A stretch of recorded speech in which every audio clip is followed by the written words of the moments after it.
सभी साधर्मियों को सादर जय जिनेंद्र। आइए आज हम इष्टोपदेश की कक्षा प्रारंभ करते हैं। पिछली कारिका में आचार्य पूज्यपाद स्वामी जी ने बताया था कि जो अन्य पदार्थ हैं वह अन्य ही है और हमारा क्या है, हमारी स्वयं की आत्मा है। तो अन्य पदार्थ अन्य हैं और हमारी आत्मा ही आत्मा है, वो हमारा ही है और आत्मा से ही सुख प्राप्त होता है।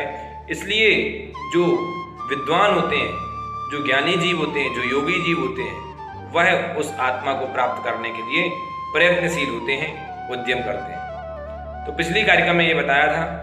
आज की कारिका में क्या बताएंगे आचार्य भगवत, इसको समझने का प्रयास करते हैं। तो आइए हम दोनों हाथों को जोड़ते हैं और आज की कारिका का उच्चारण करते हैं। अविद्वान् पुद्गल द्रव्यम योऽभिनन्दति तस्य तत् न जातु जन्तु सामीप्यं चतुर्गतिषु मुञ्चति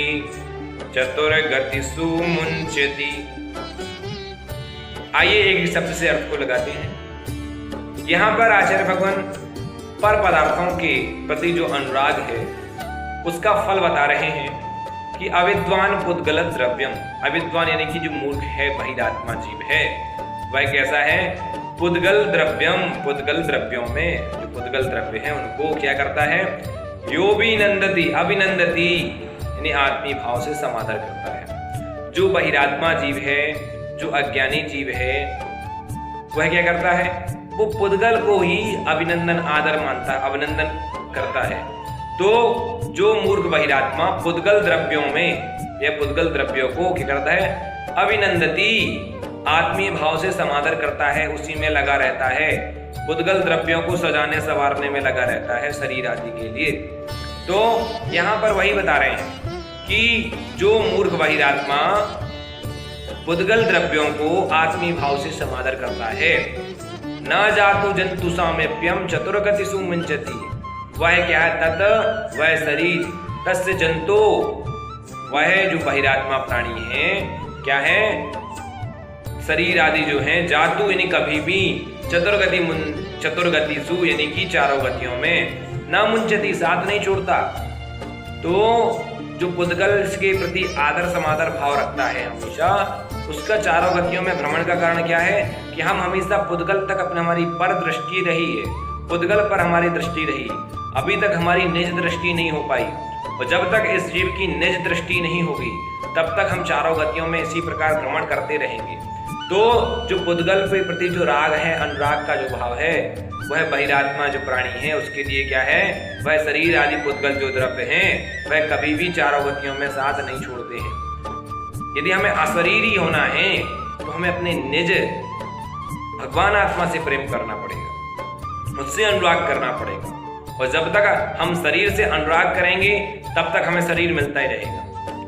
और यदि हमें इससे छूटना है तो केवल एक ही तरीका है, वह है अंतर्मुखी होना। अंतर्मुखी का मतलब अपनी आत्मा के प्रति अनुराग भाव होना, अपने आत्म तत्व के प्रति अनुराग भाव होना। तब जाकर के हम इस चारों गतियों के भ्रमण से छूट सकते हैं। अन्यथा हम चारों गतियों में भ्रमण करते रहेंगे। जब तक हम पुद्गलों पे राग करेंगे, जब तक हमें पुद्गलों के प्रति आसक्ति का भाव रहेगा, तब तक ये चारों गतियों में हमें भ्रमण कराते रहेंगे। एक छोटा सा भजन आता है कि ये पुद्गल वो नश्वर हैं, कोई विश्वास नहीं है, शरीर का भी विश्वास नहीं है, जबकि हमारी आत्मा शाश्वत रहने वाली है, उस पर हम कभी दृष्टिपात नहीं करते हैं और हमेशा जिंदगी भर शरीर हम सजाते रहते हैं। फिर भी हमारी आकांक्षाएं खत्म नहीं होती, फिर भी हमारी तृष्णाएं खत्म नहीं होती हैं। कहते हैं ना, तृष्णा की खाई खूब भरी पर रिक्त रही वह रिक्त रही। जो तृष्णा की खाई है कितनी भी भर लो, वह हमेशा रिक्त रहेगी, कभी भरने वाली नहीं है। हमारे बुढ़ापे, जन्म से लेकर के बुढ़ापे तक हम आकांक्षाओं से भरे होते हैं, हमारी बुढ़ापे में भी आकांक्षाएं खत्म नहीं होती हैं। कहते हैं कि जन्म से लेकर मृत्यु तक दौड़ता है आदमी, दौड़ते ही दौड़ते दम तोड़ता है आदमी। ऐसे ही आदमी दौड़ते दौड़ते अपना दम तोड़ देता है, जिंदगी भर आकांक्षाओं के पीछे भागता है, लेकिन उसको कुछ हासिल नहीं होता है। वह पर द्रव्यों के पीछे भागता रहता है, लेकिन वास्तविकता में उसको कुछ भी हासिल नहीं होता है। और ये शरीर नश्वर है, हमें चिंतन करना चाहिए। हमारा जो शाश्वत है, हमारा खुद का है, स्वयं का है, वो केवल आत्मा ही है। भजन आता है छोटा सा कि पुद्गल का क्या विश्वासा, जैसे पानी बीच बताशा, जैसे चमत्कार बिजुरी कार, इंद्रधनुष आकाशा। एक दिन ऐसा आएगा लोगों, एक दिन ऐसा आएगा लोगों, जंगल होगा वासा, जंगल होगा वासा। इस तन पर हल चल जाएंगे, इस तन पर हल चल जाएंगे, और पशु चरेंगे घासा, और पशु चरेंगे घासा। तो विचार करना चाहिए, हर क्षण हर पल यही विचार आना चाहिए कि जिसके लिए हम अभी लगा रहे हैं, जिसके लिए हम सब कुछ किया है, जिंदगी भर हम लगे रहे कमाने में, क्या भोग पाया इस शरीर को? ये खुद ही शरीर नश्वर है, हम इसको क्या संवारने में लगे हैं, जिंदगी भर इसको संवारने सजाने में लगे रहते हैं, लेकिन अंत में ये भी साथ नहीं देता है। बुढ़ापे में कहते ना, आंखों से दिखता नहीं, कानों से सुनता नहीं, और मुंह में दांत नहीं, पेट में हाथ नहीं। तो ये जो स्थितियां बनती हैं, ये सब पुद्गल की स्थिति है। तो हमें विचार करना है, आत्मा ना तो मृत्यु होती है, ना बूढ़ी है, वह तो जो है सो है। इस चीज को हम समझें और अपने जीवन में अपने आप में दृष्टिपात करें, तब जाकर के हम अपने आत्म तत्व को समझ पाएंगे, हम द्रव्य दृष्टि रख पाएंगे। और जब हमारी द्रव्य दृष्टि शुरू हो जाएगी, उस दिन से हमारे जीवन का कल्याण शुरू हो जाएगा। तो इस कारिका को हमने आज पढ़ा। आइए अब दूसरी कारिका लेते हैं, उसका उच्चारण करते हैं कि आचार्य भगवान अगली कारिका में क्या कह रहे हैं। तो दोनों हाथों को जोड़ें। आत्मानुष्ठान निष्ठस्य व्यवहार बहिस्तते, जायते परमानंदः कश्चित् योगेन योगिनः, कश्चित् योगेन योगिनः। आइए एक एक शब्द से अर्थ को लगाते हैं। यहाँ पर आचार्य भगवान स्वरूप निष्ठता की बात कर रहे हैं। आत्मानुष्ठान निष्ठस्य, आत्मानुष्ठान यानी आत्म ध्यान में, निष्ठस्य लवलीन। आत्मानुष्ठान, आत्मा के अनुष्ठान अर्थात आत्म ध्यान में, निष्ठस्य लवलीन, व्यवहार बहिस्थिते, बाहर ठहरे हुए। किससे?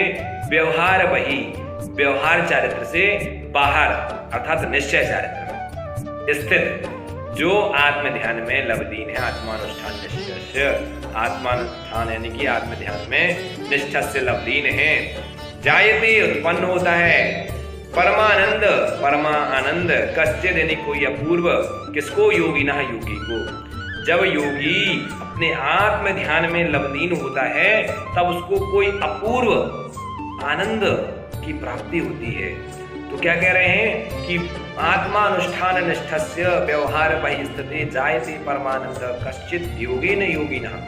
कितनी सुंदर बात की आचार्य भगवान ने कि जब व्यवहार चारित्र से बाहर ठहरे हुए आत्म ध्यान में निष्ठ अर्थात लवलीन जो मुनि योगी हैं, वह आत्म ध्यान के द्वारा क्या करते हैं? कोई अपूर्व परम आनंद को उत्पन्न होता है।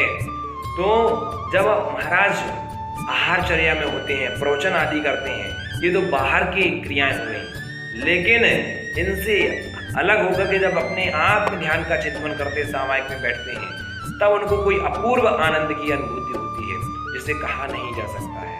तो वो कोई अपूर्व आनंद की अनुभूति करते हैं।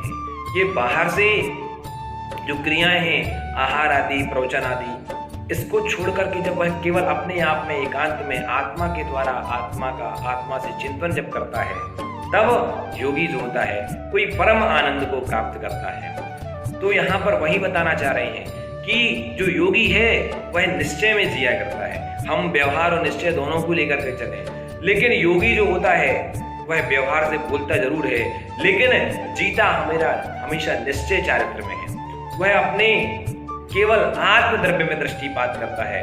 हर प्राणी के प्रति योगी भगवान आत्मा देखता है। जिसको हर प्राणी मात्र के प्रति भगवान आत्मा देखना शुरू हो जाए, वहीं से प्रेम, दया, करुणा, वात्सल्य अपने आप पैदा हो जाता है। हमें कसायों को मंद करने की जरूरत नहीं है। हमें कसाय मंद करनी है तो हमें द्रव्य दृष्टि रखने की जरूरत है। यदि हम द्रव्य दृष्टि रखेंगे, हम हर व्यक्ति में, चींटी में भी यदि हम भगवान आत्मा देखना प्रारंभ कर देंगे, तब हम कसायों की मंदता अपने आप करने लगेंगे। तो कहने का मतलब क्या है कि द्रव्य दृष्टि रखना बहुत जरूरी है। जब हमारी द्रव्य दृष्टि शुरू होती है, वहीं से हमारे कसायों की मंदता शुरू हो जाती है, वहीं से हमारी भगवान बनने की प्रक्रिया शुरू हो जाती है। जब तक हम अपने आप में दृष्टिपात नहीं करेंगे कि हम कौन हैं, हमें अपनी क्वालिटी ही नहीं पता, तो हम कैसे कुछ बन पाएंगे। तो सबसे पहले हमें अपने लक्ष्य का पता होना चाहिए, हमारी सोच होना चाहिए कि हम अपने आप को प्राप्त करें, तब जाकर के हम अपने आप को प्राप्त करेंगे। क्योंकि हमें जब तक अपने स्वरूप का भान नहीं है, तब तक हम कुछ भी नहीं अर्जित कर सकते हैं। तो हमें यदि अपने स्वरूप का भान करना है, अपने आप की प्राप्ति करनी है, अपने स्वभाव की प्राप्ति करनी है, तो द्रव्य दृष्टि रखना बहुत जरूरी है। तो आइए आज हम और आप प्रयास करें कि हम प्राणी मात्र के प्रति दया, करुणा, वात्सल्य रखें, प्राणी मात्र को द्रव्य दृष्टि से देखें। और द्रव्य दृष्टि से देखेंगे तो अपने आप स्वतः ही हमें प्रेम, दया, करुणा, वात्सल्य अपने आप अंदर से झलने लगेगा और अपने आप ही हमारे कसायों की मंदता होने लगेगी। तब हम सच्चे अर्थों में धर्मात्मा कहलाएंगे, केवल क्रियाकांडी वाले धर्मात्मा नहीं। वास्तविकता में धर्मात्मा वही है जिसके स्वभाव में विनम्रता हो, जिसके स्वभाव में कसायों की मंदता हो, वह सच्चे अर्थों में धर्मात्मा है। केवल पूजा पाठ करने से कोई धर्मात्मा नहीं होता है। तो क्या करना है, हमें द्रव्य दृष्टि रखनी है। तो आइए आज हमने दोनों कारिकाओं का यही अर्थ समझा है कि हमें क्या करना है, द्रव्य दृष्टि रखना है और अपने स्वभाव की प्राप्ति करने के लिए उद्यम करना है। तो इस प्रकार से आचार्य भगवान ने बताया है। अगली कारिका हम कर लेंगे। तब तक के लिए सभी लोगों को सादर जय जयंत। सभी लोग अपने घर में रहें, लॉकडाउन का पालन करें और पूरे भारत को, पूरे देश को स्वस्थ बनाएं। और हाँ, शुद्ध पंचमी के दिन ये जो क्लासेस चल रही हैं उसका समापन होगा। उसके बाद 5 दिनों के बाद आप सभी लोगों का एक छोटा सा टेस्ट लिया जाएगा। सभी लोग ज़्यादा से ज़्यादा लोग इसमें इंटरेस्टेड हों, अधिक से अधिक लोगों के लिए बताएं। जिनने क्लास अटेंड नहीं की है वो हमारे YouTube चैनल में जाकर के लिंक से पूरी वीडियोस देख लें। और हाँ, अभी तक जिनने शेयर नहीं की है, शेयर कर दें, लाइक कर लें, कमेंट कर दें और बेल आइकन दबाएं, ताकि आपको समय समय पर जो भी आगे आपकी क्लासेस चलेंगी वो सब आपको पता चल जाएंगी और आपको नोटिफिकेशन प्राप्त हो जाएगी।